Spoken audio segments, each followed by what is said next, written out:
Hello बच्चों, कैसे हो आप सब लोग। I am Lohit Jindal from Vedant Olympiad School and I welcome you all in our pre-RMO flashback session 24. In the 23 sessions, we have covered previous year papers of pre-RMO 2017, pre-RMO 2018, and right now we are doing with pre-RMO 2019. So, in the 23 sessions, we have covered the first 9 questions already of pre-RMO 2019. So, today in the 24th session, we'll be covering the next 3 questions. Okay, that is 10th, 11th and 12th questions of pre-RMO 2019. Let's do this. Then I'll ask you guys, आपको मैं बोलूंगा कि आप अपना notebooks and pens ready रखें. So you have to solve it along with me. Okay, I hope all of you are ready to solve the questions along with me. Okay, all right. So without wasting any time, बच्चों, let's start the session. Okay, let's see the 10th question of pre-RMO 2019. Okay, so let's read the question. Let ABC be a triangle and let rho be its circle. So I have drawn the diagram beforehand. Okay, so let's say this is the triangle ABC. Okay, so the internal bisectors of angles A, B and C intersect at A1, B1 and C1 respectively, and the internal bisectors of triangles A1, B1, C1 of the triangle A1, B1, C1 intersect again at A2, B2 and C2 respectively. Okay, if the smallest angle of triangle ABC is 40, what is the magnitude of the smallest angle of triangle A2, B2, C2 in degrees? Okay, so let's see, if this is triangle ABC, I have drawn the green lines represent the angle bisectors of triangle ABC and they intersect the circle again at A1, B1 and C1. Okay, so first of all बच्चों, we have to, हमें ये पता करना चाहिए, so what is the relation, because ये process 2 बार हो रहा है, right. This process is happening 2 times. So first of all we are drawing angle bisectors of triangle A B C, then again we are drawing angle bisectors of triangle A1, B1, C1. Okay, so diagram बहुत cumbersome हो जाएगा, ठीक है ना, इसलिए मैंने नहीं draw किया अभी, but we will get to understand कि लॉजिक क्या है इसके पीछे. ओके बच्चों, सो बच्चों these are all angle bisectors, the green lines are the angle bisectors of triangle A B C. Okay, so एक काम करते हैं, let's assume that angle A is the smallest angle, वो तो अज्यूम कर ही सकते हैं, of triangle ABC, that is the 40 angle, है ना. तो बच्चों let's see one thing. Can I say, let me name this point P जहाँ पे intersect हो रहा है. Okay, although okay we don't need that actually. Okay, तो बच्चों first of all you tell me, can I say that this angle, that is angle A1 B1 equal to angle B1 BC.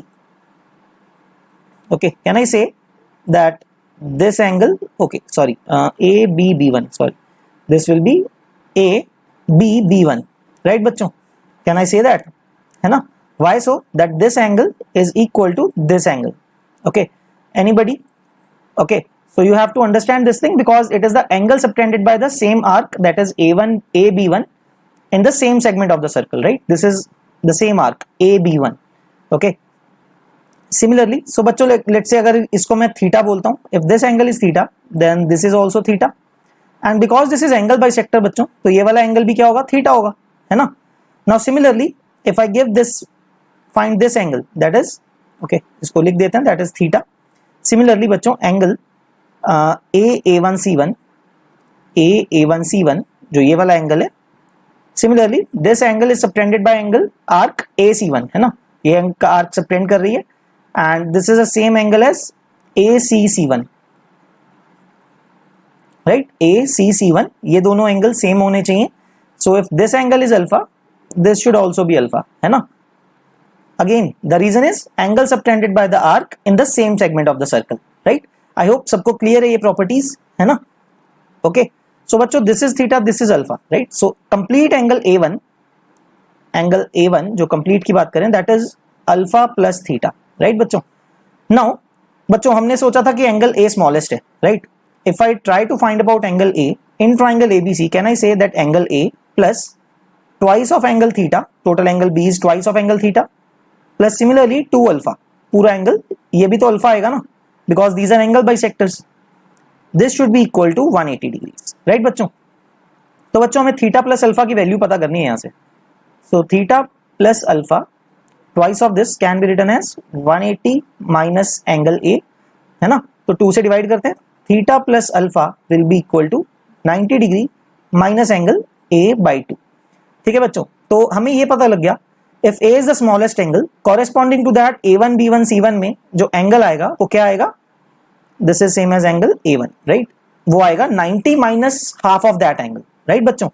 सो बच्चों अगर हम यही process दोबारा A1 B1 C1 के साथ further करते हैं to find the angle of triangle A2 B2 C2, तो बच्चों क्या मैं ये नहीं कह सकता हूं similarly that angle A2 similarly should be equal to 90 minus angle A1 by 2, ये भी बोल सकता हूं, सेम प्रोसेस होगा बिल्कुल, एग्जैक्टली द सेम प्रोसेस, है ना। So now let's replace angle A1 from there to this point, okay. तो क्या आएगा 90 minus, this will again be 90 minus angle A by 2 upon whole by 2। तो बच्चों ये क्या आया, if you solve it this will be 90 minus 90 by 2 45 plus angle A by 4 हो जाएगा, राइट, 2 and 2 मिलके। तो बच्चों ये एक्सप्रेशन आ गया हमारे पास that angle 2 will be related to angle A as 45 degrees plus angle A by 4। तो बच्चों हमें एंगल कितना पता है, दिस इज 40, है ना। So let's put angle A as 40 and you will get angle A2 is equal to 45 plus 40 by 4, that will be giving you 55 degrees, okay.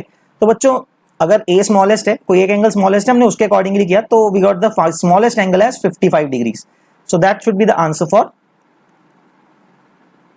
This thing, the answer should be 55 degrees, right. तो आप इसको हटा सकते हो, okay. Let me write it again, angle ADB1, okay. So बच्चों that is the answer, right, 55 degree should be the answer. So let's check, okay, yes, so as you can see 55 is the answer. So ठीक है, तो बच्चों ये भी कर सकते हैं, दोबारा भी पूछा होता तो दोबारा भी कर सकते थे ये चीज, है ना। even if they would have asked for A2 A3 B3 C3 तो फर्दर वो भी फाइंड कर सकते थे, okay.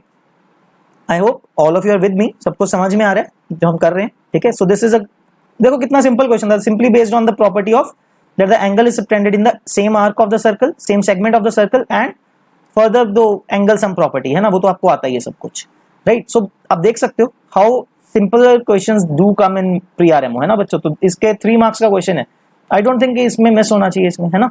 सो प्रीटी इजी, ओके। सो बच्चों let's come to the next question, okay. I hope सबको क्लियर है ये वाला, ओके बच्चों। So this is the next question, let's read it first. So how many, okay, this is the 11th question of pre-RMO 2019.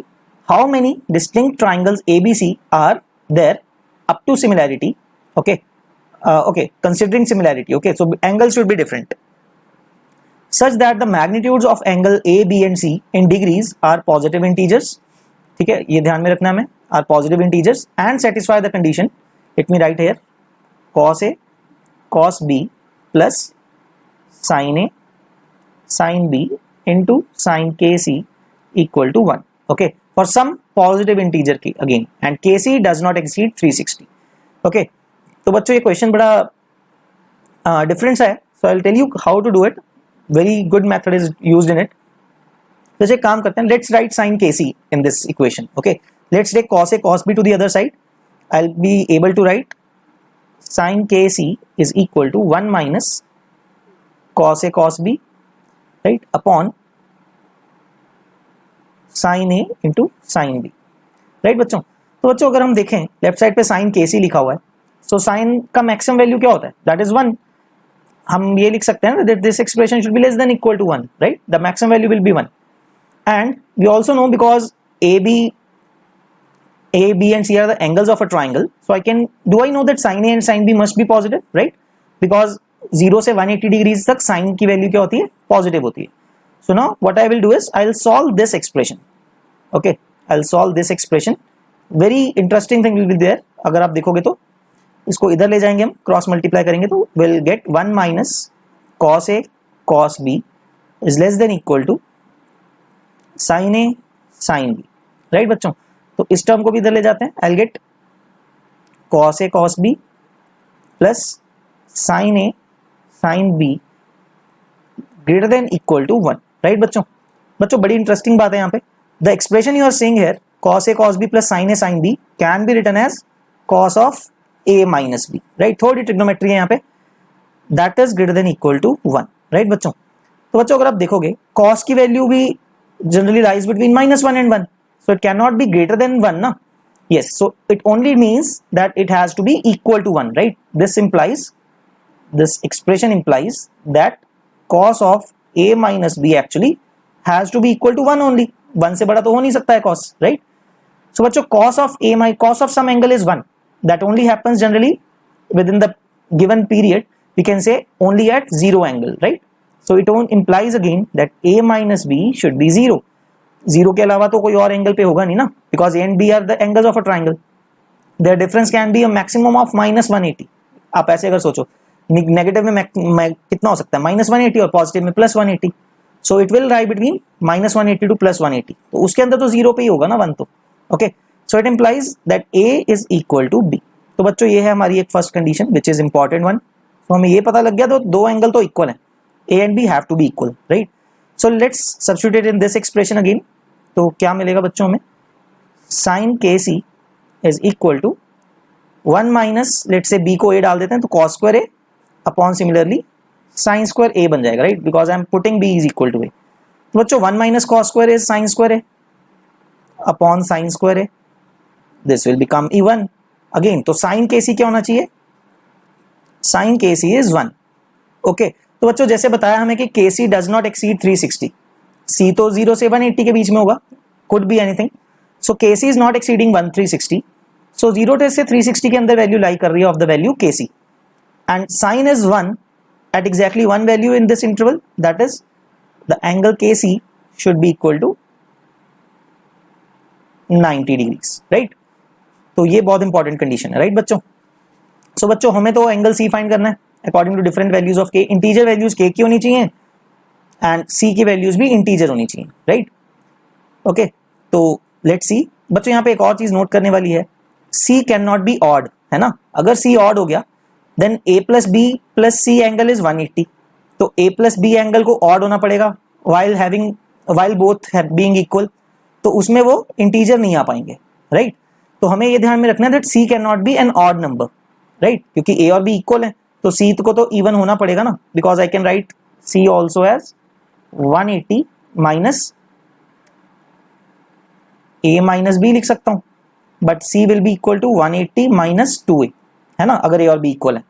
So it has to be even because 2a भी even है, 180 भी even है. So c has to be even. Okay, alright. तो next page पे देखते हैं बच्चों क्या कंडीशन आएगी यहाँ पे. ओके, तो बच्चों c एंगल क्या आएगा, c will be equal to 90 upon k. तो लेट्स सी 90 को फैक्टराइज करते हैं, 2 into 3 square into 5 upon k. So बच्चों एक चीज का ध्यान रखना है, k can not be odd, right, completely odd नहीं हो सकता बिकॉज अगर k can not be even, right.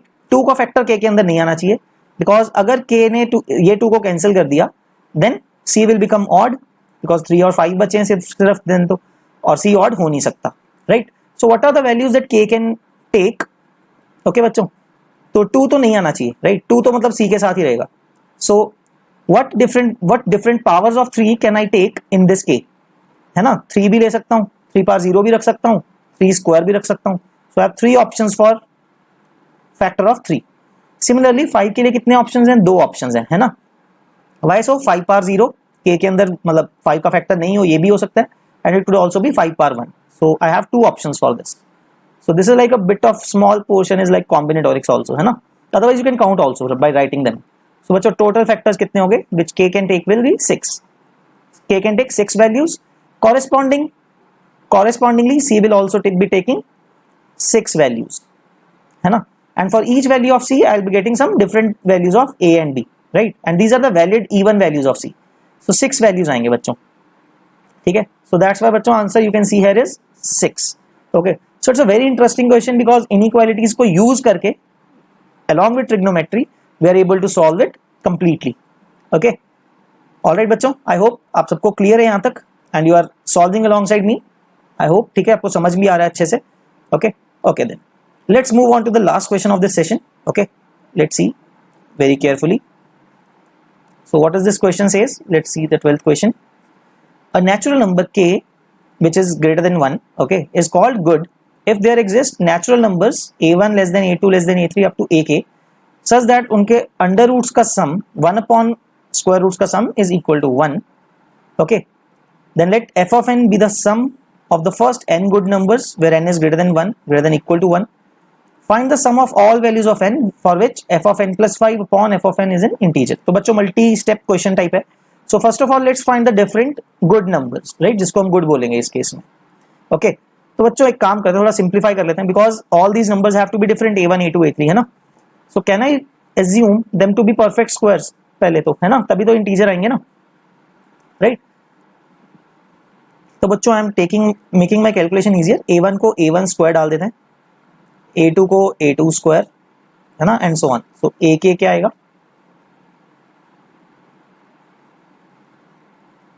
a के स्क्वायर. ओके, तो बच्चों अगर हम इसको पुट करते हैं इस इक्वेशन में, a1 will become a1 square, so 1 upon a1 आ जाएगा.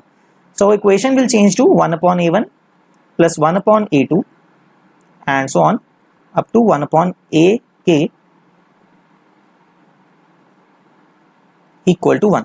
तो 1 अपॉन सम टर्म्स का सम 1 होना चाहिए. ओके बच्चों, तो बच्चों लेट्स चेक फॉर 2 से स्टार्ट करते हैं. k तो ग्रेटर देन 1 रखना है, k को 2 अगर रखते हैं, let's say put k equal to 2, it means मुझे दो टर्म्स रखने हैं बच्चों, है ना. So 1 upon a1 plus 1 upon a2 should be equal to 1. बच्चों यहाँ पे थोड़ा ट्रिकी है, देखो 1 के आपको दो टुकड़े करने हैं such and a1 a2 are integers, right, मतलब नॉर्मल नेचुरल नंबर होने चाहिए. दे कैन नॉट बी 2/3 और समथिंग, है ना.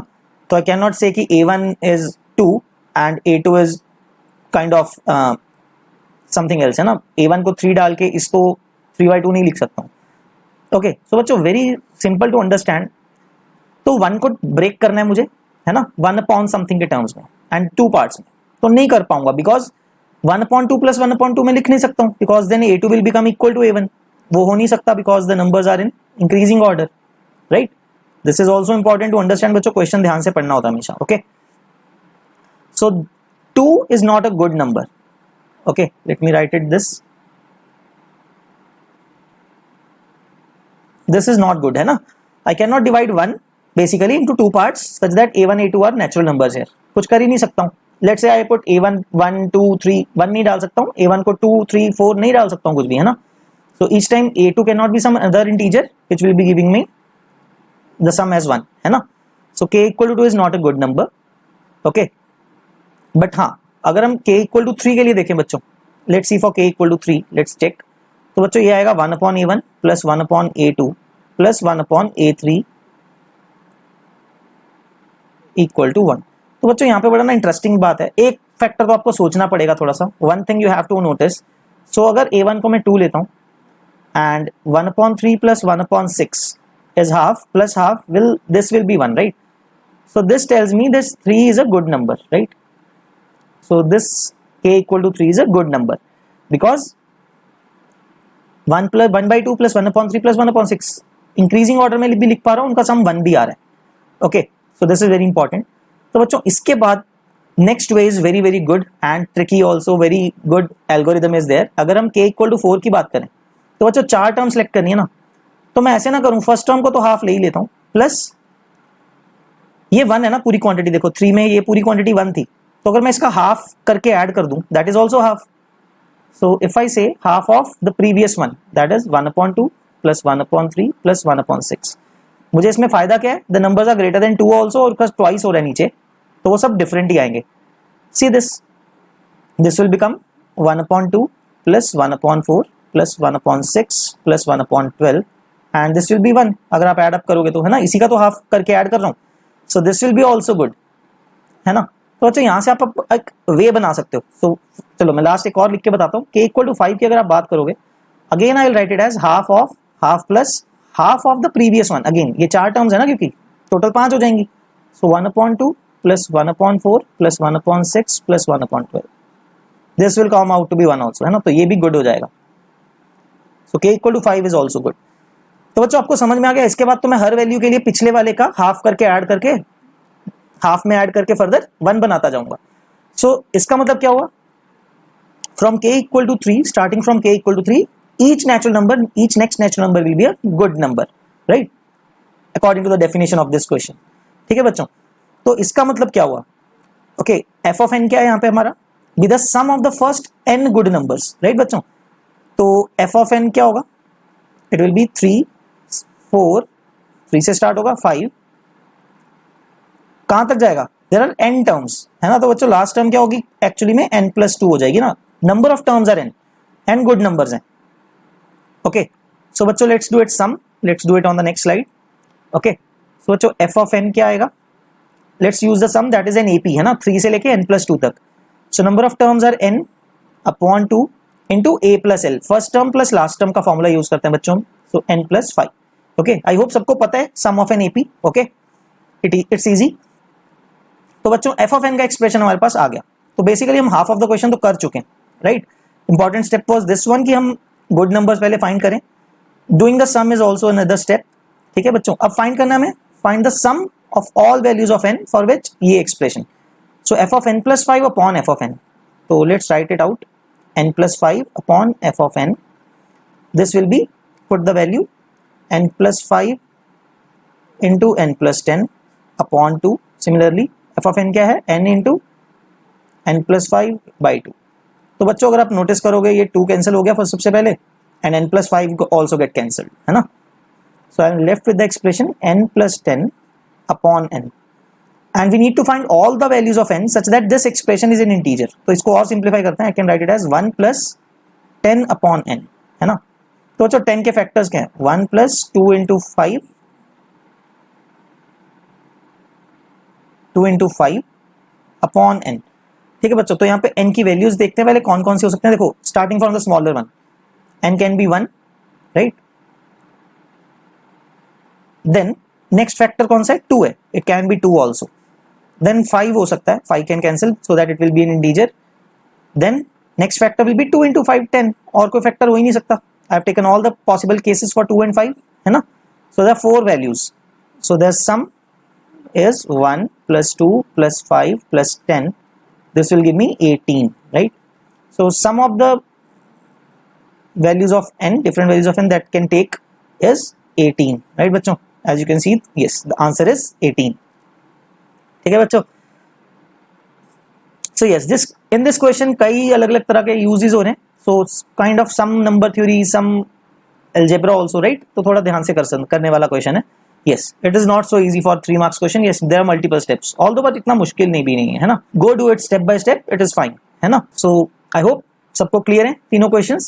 Okay, I hope you enjoyed it. And if you are interested, you can join us for pre-RMO courses. Soon we'll be launching a crash course also for pre-RMO. If you are interested, okay, please visit our site. You'll get the information. So do connect with us, okay, so that we can help you in your goal for pre-RMO. Okay, and it is our goal also to bring gold for India at International Maths Olympiad for India. Okay, so we want to prepare you for that. Okay guys, bachcho, thank you very much. I hope you all understand. Take care, be careful, okay, don't go outside. So okay bachcho, thank you, bye bye, take care.